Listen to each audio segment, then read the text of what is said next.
दैत्यराज मूर की पुत्री मौरवी से करवाया था। घटोत्कच को मौरवी से एक पुत्र की प्राप्ति हुई। जन्म से ही उस बालक के बाल बब्बर शेर जैसे घुंघराले थे। इसी कारण से उस बालक का नाम बर्बरीक रखा गया। बर्बरीक में महाबली भीम के अंश के साथ साथ अपनी दादी हिडिंबा की मायावी शक्तियां भी विद्यमान थी, जिस कारण वह अत्यंत बलवान और बुद्धिमान था। पौराणिक कथाओं के अनुसार बर्बरीक बाल्यावस्था से ही अत्यंत जिज्ञासु थे। अतः अपने पुत्र के ये गुणों को जानकर घटोत्कच उसे श्री कृष्ण जी के पास द्वारका ले गए। घटोत्कच द्वारका पहुंचकर भगवान कृष्ण से बोले, हे वासुदेव, बर्बरीक सभी गुणों में निपुण है, परंतु मैं इसकी जिज्ञासा को शांत नहीं कर सकता, तो अब आप ही इसका मार्गदर्शन करें। घटोत्कच की बात सुन भगवान कृष्ण ने कहा, बर्बरीक, तुम मुझे बहुत प्रिय हो। तुम अभी गुरु विजय सिद्धसेन की शरण में जाओ, वहीं तुम्हारी जिज्ञासा शांत करेंगे। श्री कृष्ण जी की आज्ञा लेकर बर्बरीक गुरु विजय सिद्धसेन के आश्रम चले गए। वहां जाकर उन्होंने अस्त्र शस्त्र की विद्या प्राप्त की, परंतु वहां भी उनकी जिज्ञासा शांत नहीं हुई। तब ये देख गुरु सिद्धसेन जी ने बर्बरीक से आदि शक्ति नवदुर्गा की आराधना करने को कहा। अपने गुरु के कहे अनुसार बर्बरीक ने कई वर्षों तक नवदुर्गा की कठोर तपस्या की।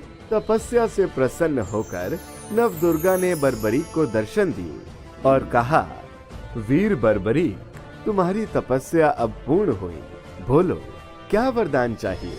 ये सुन बर्बरीक बोले, माँ, मैं आपसे ऐसा दिव्य अस्त्र चाहता हूँ जो अर्जुन के बाणों की तरह अचूक और भीमसेन के बल की तरह महाशक्तिशाली हो। मुझे ऐसे अस्त्र का वरदान दीजिए जो आज से पहले ना किसी के पास था और ना ही मेरे बाद किसी के पास हो। इसके पश्चात आशीर्वाद स्वरूप माँ दुर्गा ने बर्बरीक को 3 अभेद बाण दिए, जिससे वह कुछ ही क्षणों में किसी भी युद्ध को समाप्त कर सकता था। इतने शक्तिशाली बाणों को पाकर बर्बरीक सबसे पहले अपनी माँ के पास पहुँचे और बोले, माँ, मेरी वर्षों की जिज्ञासा आज शांत हो गई है। अब मैंने अपने आप को पूर्ण रूप से पांडवों के कुटुंब का मान लिया। ये 3 बाण इतने शक्तिशाली हैं कि अब मुझे कोई भी पराजित नहीं कर सकता। उनकी माँ मौरवी ने बर्बरीक से कहा, पुत्र, मैं तुम्हारे लिए बहुत प्रसन्न हूँ। तुम मुझे वचन दो कि जो पक्ष कमजोर होगा तुम उसकी ओर से ही युद्ध करोगे। बिना सोचे समझे बर्बरीक ने अपनी माँ को वचन दे दिया और इसके पश्चात वह महाभारत युद्ध में भाग लेने के लिए अपने नीले घोड़े पर सवार होकर कुरुक्षेत्र की ओर निकल पड़े। दूसरी ओर सभी पांडव इस विचार से परेशान थे कि कौरवों की विशाल महासेना के सामने उनकी सेना तिनके के मात्र ही है। तभी बर्बरीक वहां पहुंचकर अपने सभी बड़ों को ये आश्वासन देते हैं कि मैं अपने बल और 3 अभेद बाणों से शत्रु की अनगिनत सेना को अकेले ही समाप्त कर सकता हूँ। मैं अपने दिए हुए वचन को पूर्ण करने के लिए कुछ भी कर सकता हूँ। जब ये बात श्री कृष्ण जी को पता चली तो वो चिंतित हो गए और बर्बरीक के इस कथन को परखने के लिए उसके पास जा पहुँचे और बोले, पुत्र, तुम्हें पता है कि कौन सा महारथी इस युद्ध को अकेले ही कितने समय में समाप्त कर सकता है?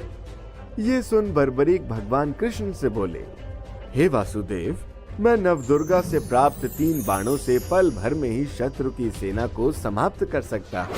ये सुन भगवान कृष्ण ने बर्बरीक को पीपल के सभी पत्तों को अपने बाणों से भेदने को कहा। जब बर्बरीक अपने मंत्रों से दैविक बाणों को जागृत कर रहा था, तब श्री कृष्ण ने पीपल का एक पत्ता अपने पैर के नीचे छुपा लिया।